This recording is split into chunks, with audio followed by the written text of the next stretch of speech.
Bem-vindo ao Debate Creators, comandante de bytes. E no vídeo de hoje, nós vamos fazer mais um vídeo dos nossos queridíssimos patrocinadores. O patrocinador dessa vez é o Adriano Souza, que mandou pra gente a ideia do vídeo do mergulho completo no nosso queridíssimo Turbo R. Era um vídeo, inclusive, que eu já planejava fazer aqui no canal, mas que agora que o Adriano pediu, botei ele pra cima na fila e vamos falar do último nível, que é o nível do MSX Turbo R. E vamos mostrar para vocês tudo que a gente pode fazer com o Turbo R e por que é que você vai decidir comprar ou não comprar um MSX Turbo R. Então vem comigo que hoje nós vamos fazer um mergulho profundo no que é o tal MSX que não é MSX, o MSX Turbo R. O MSX Turbo R foi a última geração de MSX que foi colocada no mercado de consumo para pessoas normais lá no Japão. De acordo com o Nish, o R do MSX Turbo R significa RISC, que para quem não sabe é o Reduced Instruction Set Computing, que é a computação usando paleta de instruções reduzidas dos processadores. Então o Nish já pensava em computação RISC muito antes de virar modinha, como está hoje em dia. O Turbo R foi criado para ser uma daquelas máquinas 16 bits, para evoluir o padrão MSX para os 16 bits, e competir com outras máquinas de 16 bits que estavam entrando no mercado, Amigas e outros computadores de 16 bits, aí, além dos videogames de 16 bits também. E nessa altura o pessoal já tinha descoberto que o MSX realmente tinha vocação para ser videogame, além de ser computador, então isso era muito importante também. Só que o problema é que o padrão Turbo R ele chegou muito tarde, com muito pouco e, além disso, muito caro. Então essas três combinações aí de valor muito caro para um computador que não era lá muito bom, misturado com uma demora muito grande para que o MSX evoluísse para os 16 bits, fez com que o MSX Turbo R fosse um fracasso retumbante. O que era obrigatório no padrão Turbo R eram dois processadores, um deles o nosso queridíssimo Zilog Z80A, ou qualquer MSX Engine compatível, funcionando a 3.57 de clock, 8 bits, e o nosso queridíssimo R800, que foi o processador escolhido para colocar o MSX nos 16 bits, que era um processador de 16 bits a 7.15 MHz, que era mais ou menos o que tinha também ali nos outros computadores de 16 bits em matéria de clock, de velocidade de clock. Além disso, o nosso queridíssimo MSX Turbo R tinha que ter pelo menos 256K de memória RAM, sendo memória no padrão Memory Mapper, ou seja, memória mapeada. Ele tinha que ter também uma ROM principal de 32K e uma sub-ROM de 16K, contendo a BIOS e a versão do BASIC 4.0, que eram fundamentais aí para a operação do MSX. Além disso, ele vinha com o Yamaha V9958 como o processador de vídeo dele. Na verdade, planejava-se criar um chip chamado 9978, que seria muito melhor se o Turbo R conseguisse ter sido entregue com esse 9978, porque ele teria capacidades gráficas similares ao nosso queridíssimo Super Nintendo, que era o top da época. Infelizmente, esse chip não ficou pronto a tempo e, devido a algumas incompatibilidades, o Nish optou por não jogar com o 9978. Então o Turbo R saiu com o 9958, que já era um chip relativamente defasado para a época. Então esse pode ter sido um dos motivos do fracasso do Turbo R. Além disso, ele também tinha que ter no mínimo uma VRAM de 128 KB, com possibilidade de expansão até 192K. Mas também, se você expandisse sua VRAM para 192K, você veria pouca diferença real, porque o overhead que você teria que colocar para aproveitar essa memória não seria bom no custo-benefício de fazer isso. Um teclado com pelo menos 70 teclas, que aí teria que ter as 5 funções programadas, né? F1, F5, F6, F10, Graph, Code, todas aquelas teclas que a gente já está acostumado, mas teria algumas teclas novas, como por exemplo a Execute, a Cancel, e algumas teclas que estariam no teclado do nosso queridíssimo Turbo R, para que as aplicações de Turbo R pudessem usar, mas como foram lançadas poucas aplicações de Turbo R, foram coisas que simplesmente não pegaram. Também a gente teria que ter a opção de ter os kanjis, né, para os computadores japoneses. Obviamente, como só foram lançados Turbo R no Japão, todos eles vieram com kanji, então a gente pode dizer que isso era obrigatório no padrão. Que mais que eu posso falar aqui? O nosso queridíssimo AY38910 para manter a compatibilidade com o MSX1, que é o processador de áudio mais básico, e além disso um processador de áudio mais poderoso, o MSX Music, com o PLL Yamaha 2413, que era um sintetizador FM de 9 canais. Tinha que ter uma ROM também de 16K com o FM, para que os programas pudessem usar as chamadas para esse tipo de FM. Além de ter timer, um relógio real, pelo menos um slot de cartucho, mas como já era padrão nos MSX a gente entregar com 2, todos os Turbo R vieram com no mínimo 2 slots de cartucho. Que mais? E as portas de uso geral, que é o que chama de portinha de joystick, né? Para ligar os nossos joysticks, tá? Com aquele conector de 9 pinos comum que a gente usa aí para controle de Atari. E uma das coisas que tá no padrão obrigatório do Turbo R é o microfone. Tem um microfonezinho lá pra gente fazer gravação de som PCM, fazer entrada de som. Tá lá no padrão ter a entrada de microfone. E aí foram 3 computadores que foram produzidos. Essas especificações que eu falei são as especificações mínimas a serem usadas nesse computador que inclusive que eu estou mostrando para vocês, que é o da Panasonic, o FSA1ST, que é o modelo mais simples. Então esse é o modelo que tem tudo isso aí. Obviamente, como o padrão MSX é um padrão aberto, as pessoas também podiam colocar outras coisas em cima. E aí 2 outros computadores MSX foram lançados, o Panasonic FSA1 GT e o Alknet Nia 2001. É um computador extremamente raro, que eu particularmente nunca pude ver ele pessoalmente, mas que eu vou falar sobre ele já já. Então agora eu vou começar a mostrar para vocês o A1 GT, que é o segundo modelo da Panasonic que foi lançado em conjunto, sendo que esse aqui tem 2 melhorias muito importantes. A primeira delas é o MSX View, que nada mais é que um sistema operacional lançado pela Panasonic para combater o Workbench do nosso queridíssimo Amiga. Seria o sistema operacional visual do nosso queridíssimo Turbo R. Esse sistema operacional podia ser usado no ST, mas para usar no ST você tinha que ter o cartucho e os disquetes. Já no GT, o MSX View já vinha diretamente na ROM do GT, que significava que se você quisesse bastava botar direto no MSX View. Outra diferença muito importante do Turbo R GT para o nosso queridíssimo Turbo R ST é que o Turbo R GT já vinha com o MIDI integrado.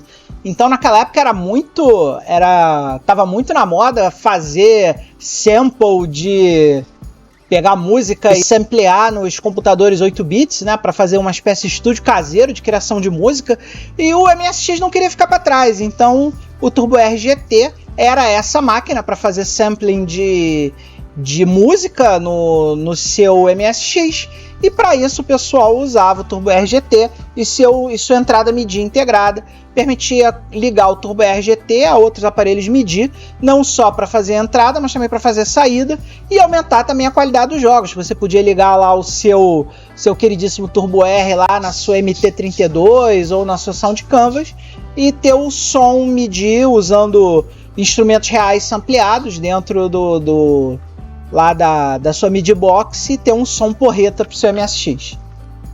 E agora, só para citar, porque é uma máquina que eu conheço muito pouco, porque eu nunca vi a máquina pessoalmente, vai falar sobre o Alknet Nia 2001, que é um computador da linha Turbo R também, sendo que ele tem uma característica diferentona dos modelos da Panasonic.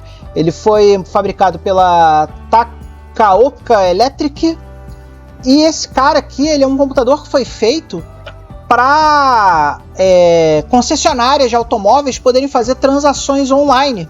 Então ele tem algumas coisas bem bacanas. Ele tem lá o BASIC 4.0, ele tem as ROMs lá com os MSX2 já diretamente na ROM, e além disso ele também tem uma interface serial RS-232 que permite ele não só se conectar via modem com o mundo, com o modem também incluso, mas também servir de terminal para uma rede, pode se conectar com um PC como terminal burro, né? e dá várias opções de conectividade. É uma máquina muito rara, eu nunca vi. O único Walknet NIA 2001 que eu sei que existe no Brasil é do amigo Peter Punk, que lá no blog dele ele tem uma matéria muito completa. Esse link vai estar aí na descrição do vídeo para vocês verem. Peter Punk é figurinha fácil lá no nosso queridíssimo, lá na nossa queridíssima Retrópolis. Volta e meia ele faz entrevista lá. E nesse blog dele, ele também tem vídeo no YouTube mostrando o Walknet. Para vocês que querem conhecer, ver a máquina, vai lá no blog do nosso queridíssimo amigo Peter Punk, dá uma olhadinha e quem sabe aí num evento que o Peter Punk esteja presente, quem sabe um dia eu vou conseguir ver um Walknet de frente para conhecer, porque para mim é uma das máquinas mais raras que existem no universo do MSX. E aí, pessoal, chegou naquele momento que a gente fala do nosso programa de patrocínio, o nosso querido programa de patrocínio The Byte Creator. Se você quiser assinar o nosso programa de patrocínio, você vai ganhar acesso antecipado aos vídeos, você vai ganhar o acesso ao nosso FTP, que está em beta teste, para você poder baixar arquivos e conseguir pegar coisas dentro do nosso servidor FTP. Você também vai ter a oportunidade de moldar o conteúdo do canal, mandando para a gente suas sugestões de vídeo e podendo ter prioridade nas votações de jogos da live, além, obviamente, de ter o nosso chat com os nossos amigos escovadores de bytes, que estão lá não só comigo, mas também com todo mundo que está fazendo parte da nossa comunidade. Então, aproveitar agora para agradecer os nossos principais apoiadores, que são o Adriano Souza, o Rogério Caetano, o Renato Navarro, o Cleverson S.A. e o nosso queridíssimo Leonardo Manes, que é o nosso primeiro patrocinador. Então, se você curtiu aí, ou se você está curtindo nosso canal e quer um canal cada vez melhor, primeiro link aqui embaixo no canal é o link para o nosso Patreon, patreon.com/TheByteCreator, e lá você vai encontrar o nosso queridíssimo programa de patrocínio. Não se esqueça também que nossos Thank You Discs, para quem já se inscreveu, estão disponíveis para download na faixa, e se você não quiser fazer a assinatura do canal, você pode comprar um dos Thank You Discs também, separadamente, sem a necessidade de assinar o canal. Então vem com a gente e vamos pro vídeo, porque essa propaganda já tá longa. E agora vamos começar a falar sobre o software do nosso queridíssimo Turbo R, agora que nós já falamos sobre o hardware. E para falar sobre o software, normalmente o primeiro software que o pessoal sempre pergunta para ver, né, é o MSX View. E quem vai salvar a gente hoje, como sempre, é o downloadfilehunter.com. Aqui no nosso downloadfilehunter.com, se você procurar aqui, você vai ver que você vai ter aqui uma pastinha chamada Programas. Nessa pastinha dentro de Programas, você vai procurar aqui o nosso queridíssimo MSX View. Para o MSX View funcionar no nosso MSX Turbo R A1ST, nós vamos precisar de uma ROM e de 3 disquetes, que é esse pacote aqui, ó, o MSX View 1.21, foi de 1991. Esse pacote, eu vou deixar o link aí na descrição para vocês poderem baixar esse pacote. Então nós vamos clicar nele para baixar, e lá na nossa pasta de downloads vocês vão ver que ele está aqui. Então basta descompactar esse cara. Uma vez descompactado, você vai ter aqui os 3 discos e a ROM. Essa ROM nós vamos flashear na nossa Flash ROM, que eu já fiz um vídeo sobre ela aí especificamente, a Multimapper 2 MB, nós vamos jogar a ROM lá, e nós vamos criar esses 3 disquetes aqui, usando o nosso queridíssimo MSX Disk para gerar os 3 disquetes. Mas se você é um assinante do nosso programa de patrocínio, lá no nosso FTP do The Byte Creator, nós temos aqui essa pasta aqui, MSX Turbo R. Dentro dessa pasta MSX Turbo R, a gente tem aqui a pasta MSX View. E dentro dessa pasta MSX View, nós temos também os disquetes e a ROM para você baixar diretamente do seu computador e poder montar no seu computador. Então vamos começar a montar os disquetes, pessoal. Então aqui obviamente você vai precisar de 3 disquetes, como eu já falei antes. Eu vou devidamente etiquetar aqui as laterais dele, para que eles sejam considerados disquetes 720, não disquetes de 1.44. E à medida que eu vou fazendo isso aqui, eu vou colocando no meu MSX e vou formatar esses disquetes em um MSX para eu garantir que eles vão ser formatados em FAT12. Lembrando sempre que os disquetes MSX não são FAT32, Os disquetes MSX são FAT12, então a gente tem que formatar eles na MSX para eles ficarem com o formato direitinho. Nós vamos usar. Obviamente já vou etiquetar os outros dois.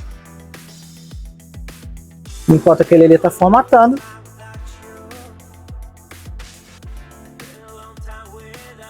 Vou aproveitar também para colocar as etiquetinhas neles, para eu poder rotular cada um deles e saber qual disquete é o que.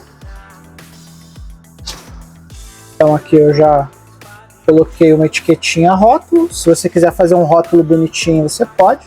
Eu particularmente gosto desses rótulos que dá para escrever. Até porque depois, se eu quiser reaproveitar o disquete, é muito fácil. É só apagar e recolocar. E vamos preparando os disquetes para a formatação.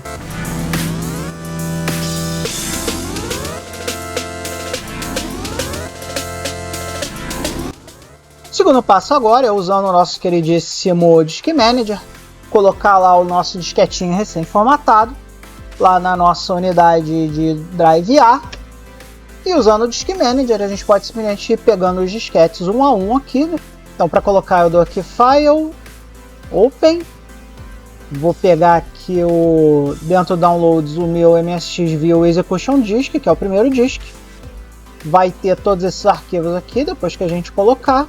E aí eu venho aqui em File, Write to Disk.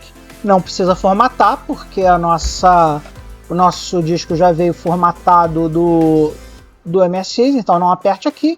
Escolha A e clique no OK.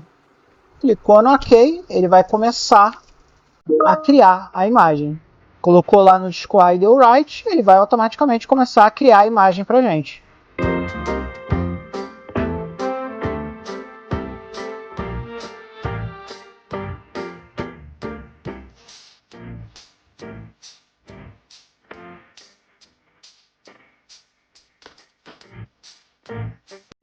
Mas, como eu já havia dito para vocês, não basta só ter os 3 disquetes, nós vamos precisar também da nossa queridíssima ROM, vamos precisar também do nosso cartucho lá do MSX View. Para isso a gente vai usar a Multimapper 2 MB. Se você não viu o vídeo da Multimapper 2 MB, tem link aqui na descrição do vídeo para vocês darem uma olhada.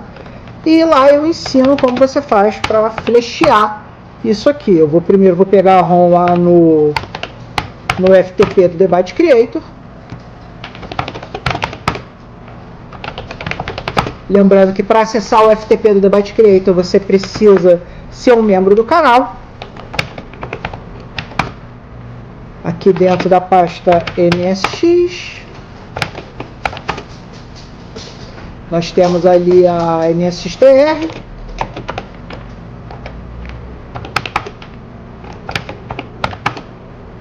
Daí nós temos ali a MSX View.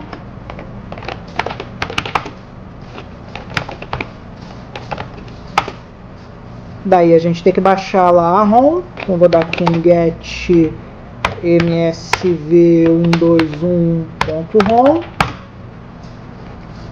Ele vai começar a transferência do arquivo. Uma vez o arquivo transferido, a gente pode dar o kill já do FTP.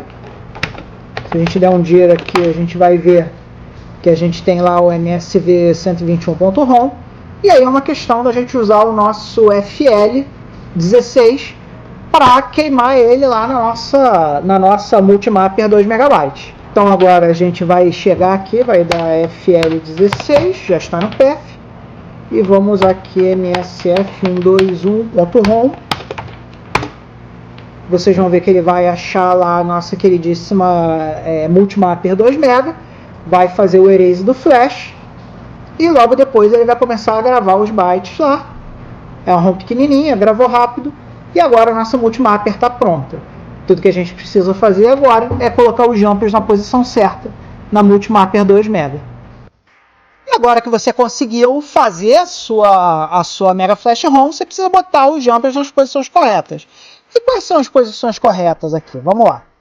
Vocês lembram que toda vez que a gente termina de gravar alguma coisa, a gente tem que colocar aqui na posição Disable, que é a posição mais baixa. Então você vai marcar primeiro essa posição Disable aqui com o jumper. E a ROM do nosso queridíssimo MSX View é uma ROM ASCII 8.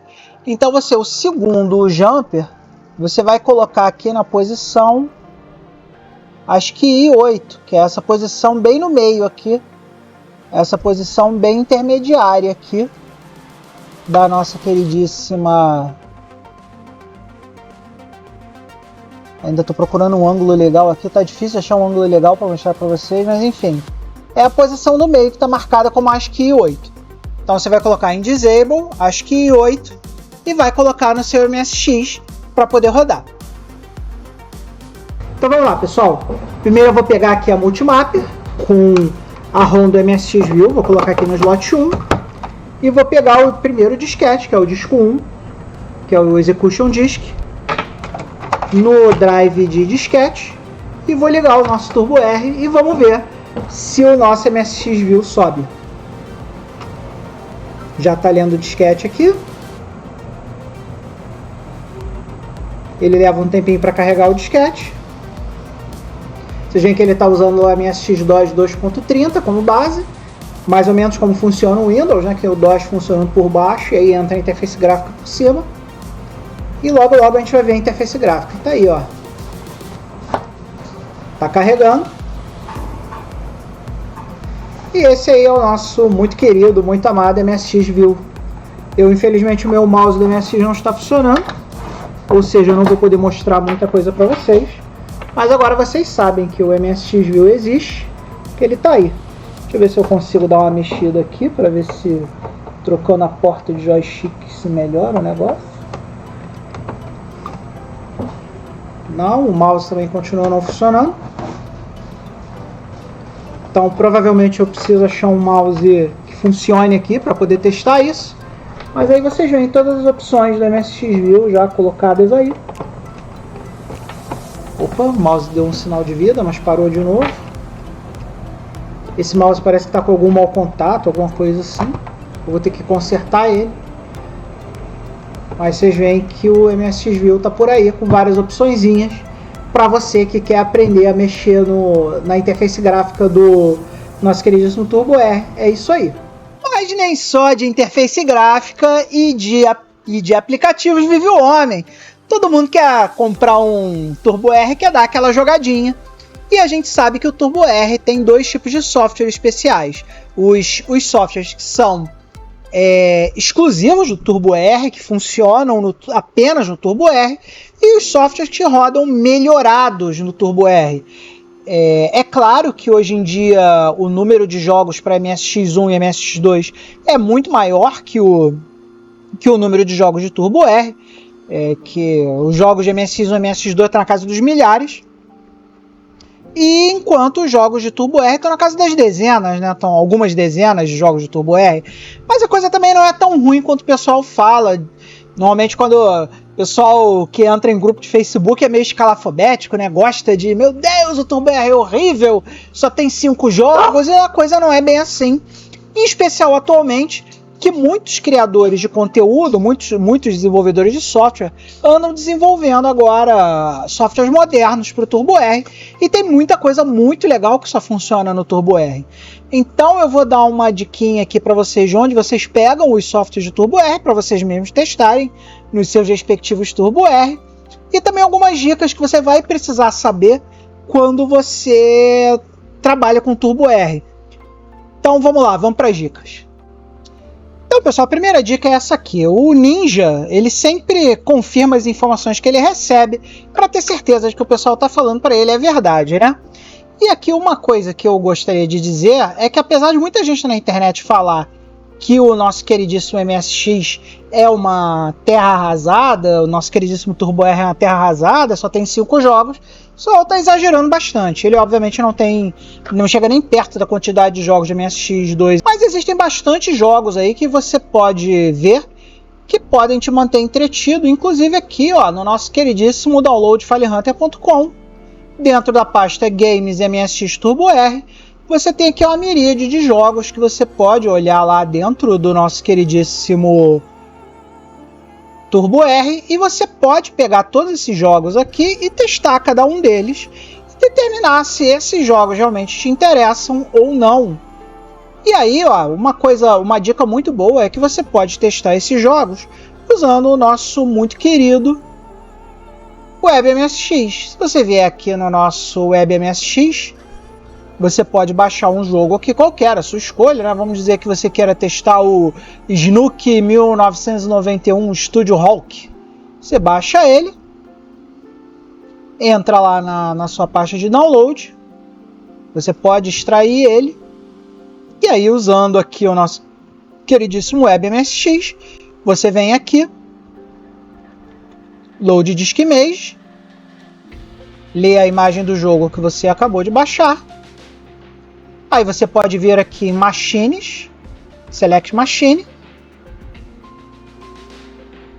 Você seleciona aqui o Turbo R.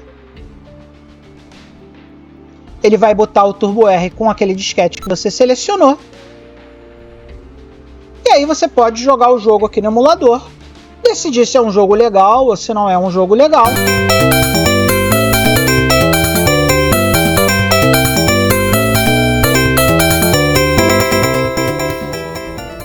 E aí, baseado na sua decisão de gostar ou não gostar do jogo, você simplesmente compra o seu Turbo R se tiver algum jogo que você gostou. Outra dica importante que eu posso dar para vocês é para você poder jogar discos de múltiplos, jogar arquivos disk múltiplos aqui, você vai precisar concatenar esses arquivos. Então aqui, por exemplo, a gente tem aqui todos os arquivos do Frei, que é um jogo muito conhecido aí de Turbo R, exclusivo do Turbo R, que é um JRPG muito conhecido. E para você poder jogar ele lá no Sofarun, você tem que concatenar todos esses 5 discos aqui num único disco. Para fazer isso, você usa o comando copy. Então, por exemplo, se você chegar aqui no comando copy e for lá, você obviamente tem que estar num shell.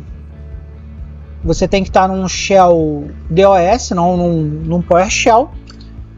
Então você tem que ir lá para o seu diretório de downloads. E aqui, ó, você vê que todos os discos que eu quero concatenar começam com Frei, certo? Então eu posso dar um comandinho aqui chamado copy /B para pegar a parte binária. Aí eu aqui começo com Frei asterisco .dsk para garantir que eu vou pegar só os discos e vou concatenar para um único arquivo chamado Frei.dsk. Concatenei. Se você der um dir agora, você vai ver que agora a gente tem um arquivo chamado Frei.dsk, que é esse cara aqui. E agora eu vou mandar esse cara lá para o meu FTP, o FTP do Debate Creator. Vou entrar aqui na pasta MSX, Turbo R, Disk, e vou subir agora aqui da minha pasta de downloads, vou subir esse arquivo e baixar lá no meu Turbo R. Deixa eu achar aqui minha pasta de downloads. Então vou pegar esse Frei.dsk aqui, vou subir ele lá. E agora, aqui dentro da minha pasta MSX Turbo R DSK, eu tenho aqui o Frei.disk, que é a nossa queridíssima concatenação de todos os discos do Frei Magic Adventure. Agora vamos lá para o Turbo R, para a gente baixar esse cara e tentar rodar esse cara lá no Turbo R real. E aqui estamos nós novamente no nosso MSX real, para pegar o Frei lá. E uma coisa importante para você fazer antes de começar essas transferências, antes de começar o nosso queridíssimo a usar o Turbo R, são os utilitários do nosso amigo GDX, que são o R800.com e o Z80.com. Se você botar o R800.com, se você olhar aqui, ele está dentro do meu diretório Tools, vai ter link aqui na descrição para vocês baixarem o R800 e o Z80.com. Vocês vão ver que é um utilitário para colocar o nosso queridíssimo Turbo R no modo R800, que é o modo 16 bits, ou seja, o modo mais rápido. Então, se você digitar aqui R800, você vai ver que agora nós estamos no modo 16 bits. E se você digitar Z80.com, agora você está no modo Z80. Olha a diferença no dir, como o dir fica muito mais lento no modo Z80. Então, antes de você fazer qualquer coisa muito demorada com o seu computador, não se esqueça de entrar no modo R800, baixando lá os utilitários do nosso queridíssimo do nosso queridíssimo GDX, ou no link da descrição aqui, ou no FTP do Debate Creator, que eu vou disponibilizar para vocês também, o R800z80.com, lá no nosso queridíssimo FTP, na parte de ferramentas, no FTP do Debate Creator. Como nós podemos rodar o Frey na nossa máquina real. Então vou entrar lá na nossa já famosa pasta FTP, vou chamar o nosso FTP,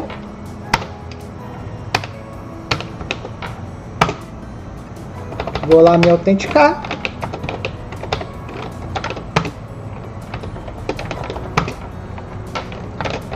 se eu entrar na pasta MSX,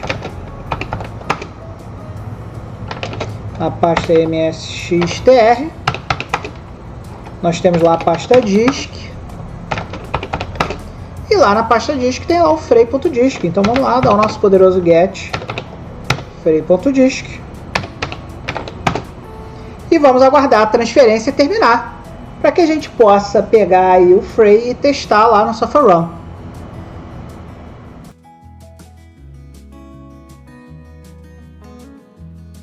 Quando a gente faz essas transferências de arquivo muito grande, é que a gente lembra por que os computadores de 8 e 16 bits ficaram ruins, né?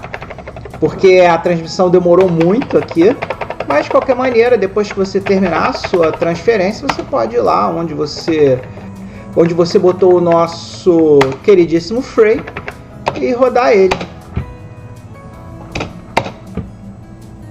E aí vocês vão ver que ele vai rodar. E uma outra coisa importante quando a gente está falando de jogos de Turbo R é que, como são jogos que foram lançados somente no Japão, a maioria deles, como vocês vão ver aí no Frey, está em japonês. Então uma outra habilidade que você vai querer ter quando você está falando de jogos do Turbo R é também vai ser a habilidade de passar patch de tradução nos seus jogos para você poder traduzir eles do japonês para o inglês. Existem vários tipos de patch, como por exemplo o IPS, e aí dependendo do jogo que você está tentando patchar, você tem que pegar o patch para ROM ou patch para disquete, mas isso é tema para um outro vídeo, porque é um tema extenso. Se eu fosse ficar mostrando aqui todos os jogos do Turbo R e todos os patches, como aplicar os patches nos jogos de Turbo R, levaria aí um vídeo de 10 horas, apesar do pessoal dizer que não tem jogo pro Turbo R, ia levar um vídeo super extenso, porque são muitos jogos e muitas formas de patchar cada um deles. Então é isso, pessoal, acho que eu já passei aqui da meia hora no vídeo. Se vocês quiserem que eu estenda esse vídeo mostrando mais coisas sobre o Turbo R, mostrando de repente os softwares que são melhorados pelo Turbo R, ou fazer um vídeo mostrando alguns jogos específicos de Turbo R que o pessoal queira ver, é só colocar aqui nos comentários do canal ou se inscrever no nosso programa de Patreon, para que vocês possam estar ajudando aí no canal e também propondo o conteúdo que vocês quiserem ver. Sempre lembre-se que todos os nossos patronos podem ir lá no patreon.com/debatecreator e sugerir conteúdos para o canal que eles achem que são bacanas, e esses conteúdos são colocados para cima na fila, porque tem muito vídeo para fazer aqui, pessoal. Também aproveitar e lembrar a vocês que o verdadeiro escovador de bytes veste a camisa, e por estar vestindo a camisa você vai se sentir um cara muito mais feliz. Lembre-se lá que tem o debatecreator.com.br, tem a nossa Debate Creator Store, onde você pode comprar canecas, camisas, roupinha para o seu pet, e uma série de produtos bacanas que você comprando, você ajuda o canal a ficar cada vez maior, melhor e mais bacana. Então muito obrigado a todos vocês que assistiram o vídeo, não se esqueça de compartilhar, dar o like, se inscrever no canal. Já estamos com 1010 inscritos, então significa que assim que nós atingimos as 4.000 horas, nós vamos conseguir monetizar todos esses 360 vídeos que nós temos aqui. E muito obrigado a todos vocês aí que estão curtindo o canal. Um grande beijo e nunca se esqueça, acima de tudo, seja feliz.